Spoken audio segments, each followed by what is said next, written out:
Have you ever sat alone in a quiet room thinking about your child and wondered how something so close could feel so far away? Maybe the phone doesn't ring like it used to. Maybe visits feel rushed, more like a duty than a desire. Or maybe it's the silence that stings the most, the absence of the warmth, the bond, the laughter that once filled your home. If this feels close to home, I want you to know this. You're not alone. And more importantly, you're not powerless. As we get older, life asks us to let go of things we thought were permanent. And one of the hardest things to let go of is the idea of how our children should treat us. We spend decades nurturing, sacrificing, loving unconditionally, and when we're met with coldness, distance, or rejection, it cuts deeper than words can explain. But what if I told you that even this pain, as raw as it feels, could become a path to something greater? A deeper peace, a stronger you, and a life that's still filled with meaning and love, even if it's not coming from where you expected. In this video, we're going to talk about 8 powerful lessons that can help you rise above the pain of distant or rejecting children. These aren't just ideas. They're tools you can carry with you to rebuild your sense of worth, reconnect with inner peace, and live this chapter of your life with dignity, strength, and love. Let's begin. It starts with the first and perhaps most unexpected lesson. Rejection is a teacher. Not the kind you'd ever ask for, and not one that speaks gently. But it teaches us the truth about expectations, about the stories we tell ourselves, and about what we can and cannot control. I once met a man named Charles. He was a proud father of 3, a Navy veteran, a man who had spent his life doing everything he could for his kids. He worked double shifts, gave up vacations, put their needs ahead of his own every single time. But when he retired and found himself in his 70s, that connection slowly disappeared. Calls became rare, holidays became tense, and eventually, one of his sons simply stopped showing up. Charles was devastated. For years, he wrestled with guilt, replaying old conversations, wondering what he said, what he didn't say, what he could have done differently. And then one day he said something that stuck with me. He said, "I kept waiting for them to come around, but I realized I'd been giving them the keys to my happiness, and I had to take them back." See, Charles started to understand something very important. His pain wasn't just coming from his son's absence. It was coming from the expectations he'd held on to so tightly. The belief that love should be returned in a specific way. That sacrifice must lead to gratitude. And when life didn't deliver that, it left him hollow. But pain loses its power when we begin to see it differently. What if your child's rejection isn't about you? What if it's about them, their journey, their struggles, their limitations? Sometimes the distance has nothing to do with what we did or didn't do. It has to do with wounds they carry, ones they may not even understand. Once said, "It's not what happens to you, but how you react to it that matters." And that idea still holds true today. You may not be able to change your child's behavior, but you can change what it does to your heart. And that choice can bring you far more peace than trying to control what's beyond you. Which brings us to something even deeper: letting go. Not as a form of giving up, but as a way to set yourself free. Many parents think letting go means stop loving, but it doesn't. It means loving without needing to control. It means saying, "I release this expectation, not because I don't care, but because I value my peace more than this pain." Imagine holding a rope tightly tied to a heavy weight. The harder you pull, the more it hurts. Letting go doesn't remove the weight, but it stops you from bruising your hands. It allows the healing to begin. If your child doesn't call, doesn't visit, or speaks to you in cold tones, I won't pretend that doesn't hurt. It does. But you still have the choice to say, "I refuse to let this pain steal the rest of my years. I refuse to believe that I am only valuable when I am loved the way I expect to be." Because the truth is, you are valuable simply because you exist. Because of the love you've given, the sacrifices you've made, and the soul you carry. When you begin to let go, not of your child, but of the need to be validated by them, you begin to reconnect with something much more powerful: your own self-worth. Let me share something that helped a woman named Evelyn, who felt deeply rejected by her adult daughter. For years, Evelyn tried everything: gifts, messages, heartfelt letters. Nothing changed. Then one day, she stopped trying to be enough for her daughter and started showing up for herself. She joined a painting class, started volunteering at the library. She found friends who laughed with her, people who valued her voice. Her daughter didn't suddenly change, but Evelyn did, and that changed everything. You see, we often think love is a straight line, from parent to child, from us to them. But love isn't a line, it's a current. And if it's not flowing in one direction, it can still move in another. And that brings us to something powerful: the idea of loving unconditionally. Not just our children, but ourselves. When we expect love to come with guarantees, we turn it into a transaction. I gave you everything, why can't you just love me back? That's a fair question.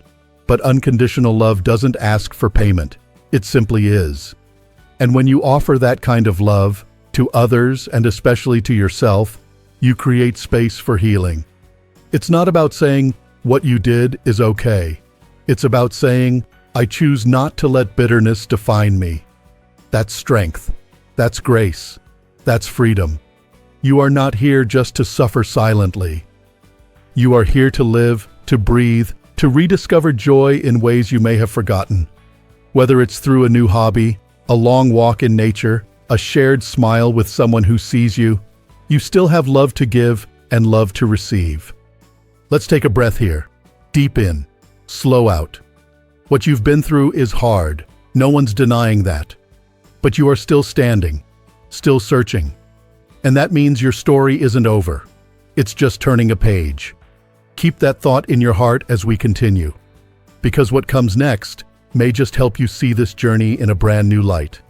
Let's take a moment to breathe and return to something important, something many people don't say out loud, but quietly feel deep in their hearts. Why does it hurt so much when my own child doesn't care? Because it's not just about their absence. It's about everything you gave: your time, your heart, your life, and the quiet question behind it all. Did it even matter to them? And yet, here's the truth. It mattered. It mattered then, and it matters now. Even if your child can't see it, even if they don't say it, your love was real. Your efforts, your sacrifices, your sleepless nights, and the food you skipped so they could eat, it all mattered. But now, the question becomes, what do you do with that pain? The answer is found in one of the most powerful truths of aging. You are still growing. And sometimes, the greatest growth comes from the most painful pruning. One of the hardest lessons to learn, and one of the most freeing, is that your peace does not have to depend on your child's approval. That's hard to swallow, I know. We raise them, nurture them, give everything with the hope that they'll always be close. But as we get older, life doesn't always unfold that way. And when it doesn't, we have to find peace that doesn't break every time they turn away. That's where we learn to quiet the ego. That part of us that whispers, how could they treat me like this after everything I've done? That voice that insists we deserve better. And you know what? You probably do. But letting your ego run the show won't bring you peace. In fact, it usually brings more pain. There's nothing wrong with feeling hurt. The danger lies in letting pride keep you stuck there. Sometimes healing begins with a question. What matters more, being right or being at peace? You don't need to win an invisible war with your child. You don't need them to admit they were wrong or to apologize in order to move forward. You only need to choose peace over pride. Think of the many parents who go through this silently, mothers who feel forgotten, fathers who feel disrespected. And yet, when they lay down their ego, something remarkable happens. They find freedom. They no longer need to prove they were good parents. They know it in their bones. They no longer need their child's validation to know they were loving, patient, and present. A woman named Rose once shared a story with me. Her daughter hadn't spoken to her in 3 years. No explanation. Just silence. At first, Rose tried everything: messages, gifts, even showing up unannounced. But nothing worked. So, she did something most people wouldn't think of. She stopped chasing closure and instead started journaling. She wrote letters she never sent. In them, she poured out her hurt, her regrets, and eventually, her forgiveness. And something shifted. Not in her daughter, but in her. The bitterness melted. The weight lifted. And for the first time in years, she laughed again. Not because her daughter came back, but because she came back to herself. That's the power of choosing peace over pride. And once pride quiets, something else can emerge: compassion. Now I know what you might be thinking. Compassion for the person who's ignoring me? Yes, not because they're right, and not because their actions don't hurt, but because compassion gives you the gift of perspective. You don't know everything they're carrying.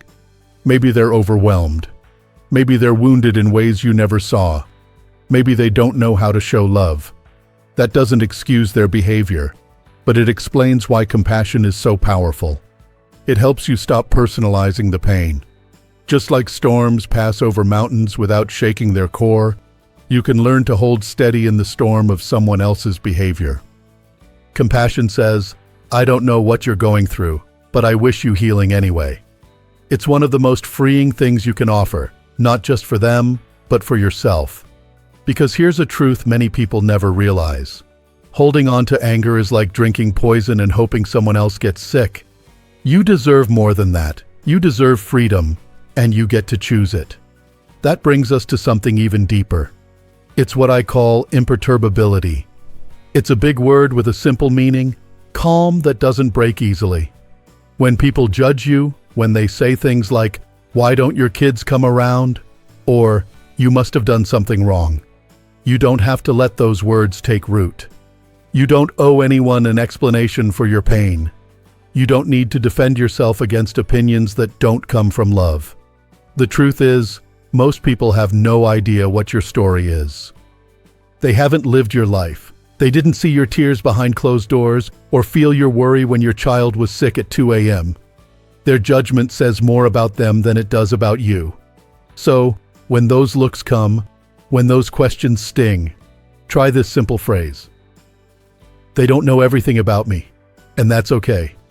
That one sentence can build a wall of peace between your heart and the opinions of others. You've lived long enough to know this. Not every voice deserves space in your mind. Choose the voices that bring peace, that offer hope, that remind you of your worth. The rest? Let them pass like wind through leaves. You are more than the broken pieces of any relationship.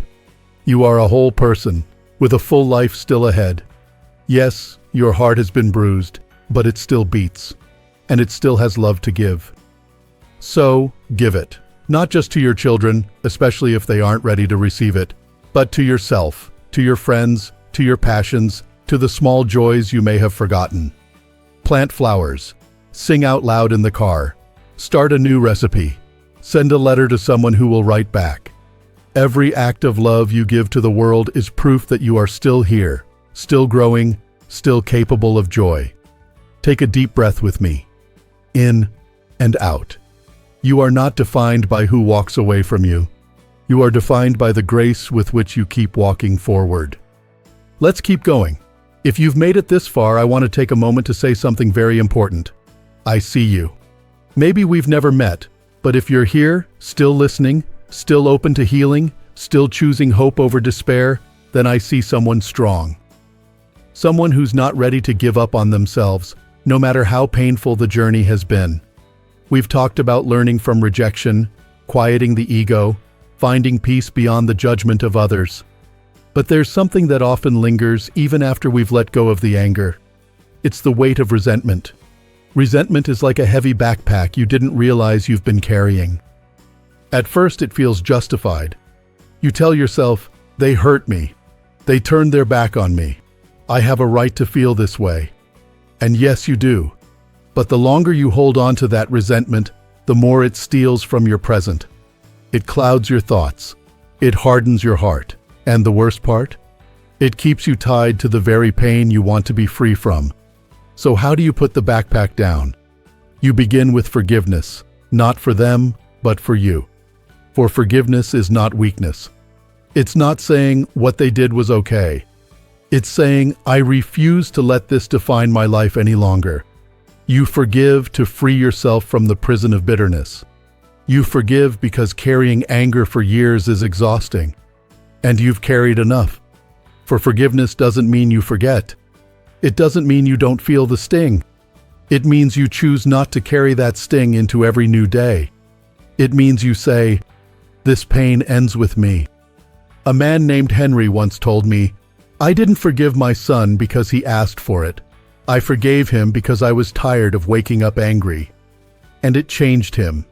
He didn't get a warm reunion or a tearful apology. But he got his mornings back. He got his laughter back. He started gardening again. He started humming again. And in the silence his son left behind, Henry rediscovered himself. That's the quiet gift of forgiveness. It gives you back to you. And just as important as forgiving your child is forgiving yourself. You did what you knew how to do. You loved with the tools you had. Maybe you made mistakes. Everyone does. But guilt is not a punishment you have to carry forever. You are human. You are learning. And love, even imperfect love, still matters. So give yourself permission to let go of what-ifs, to stop rewriting the past in your mind. Because the truth is, you're still writing your story. And that story deserves to be filled with peace.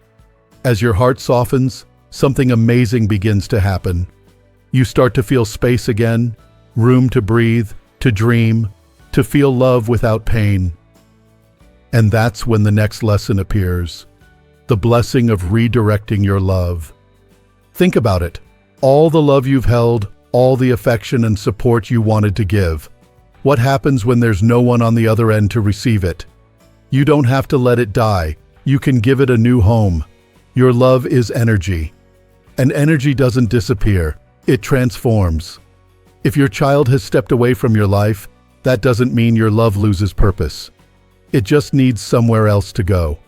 There's a woman named Teresa I'll never forget. Her son stopped speaking to her after a falling out. No calls, no holidays, nothing. She was heartbroken. But one day, she decided to volunteer at a local animal shelter. She said, I still had love in me, and I needed to give it somewhere. And the beautiful part? That simple act not only helped animals, it healed her. Maybe for you it's not animals. Maybe it's your church, your neighbors, your garden, your art. Maybe it's mentoring a younger person who doesn't have family of their own. Maybe it's just showing kindness to a stranger at the grocery store. Love redirected doesn't lose power. It gains purpose. And when you share it with the world, something magical happens. It comes back. Maybe not from your child, but from life itself. Through smiles, through laughter, through the quiet knowing that you are still needed, still worthy, still radiant. So if your child won't take your love, don't let that love wither. Let it flow. Let it bloom somewhere else. It's still yours, and it still matters. Which leads us to the final, perhaps most transformative lesson of all, redefining your purpose. For so long, maybe your identity has been wrapped in being a parent, and that's beautiful. But when that role changes, when the child pulls away, many people are left asking, who am I now? You are still you. You are not just a parent. You are a soul with a story. A person with passions, memories, wisdom, and dreams still waiting to be lived. This chapter of your life is not the end. It's a turning point. It's an invitation to rediscover what makes you feel alive. Maybe it's something you've always wanted to do but never had time for. Write poetry, learn guitar, travel, even if it's just to the next town. Share your stories. Tell your truth. Teach someone what life has taught you. There's a reason older trees have deeper roots. They've seen more. They've endured more, and yet they still grow. You can too. And maybe, just maybe, when you start living fully, not waiting, not hoping, not aching, but living, your child may see something in you they hadn't seen before. Strength, peace, joy. And perhaps one day, they'll be ready to return, not to the parent who waited, but to the person who grew. But whether they come back or not, you will have reclaimed your life. You will have shown yourself that love, peace, and purpose don't end when someone walks away. So here's what I hope you take with you today. You are not broken. You are not forgotten. You are not unworthy of love.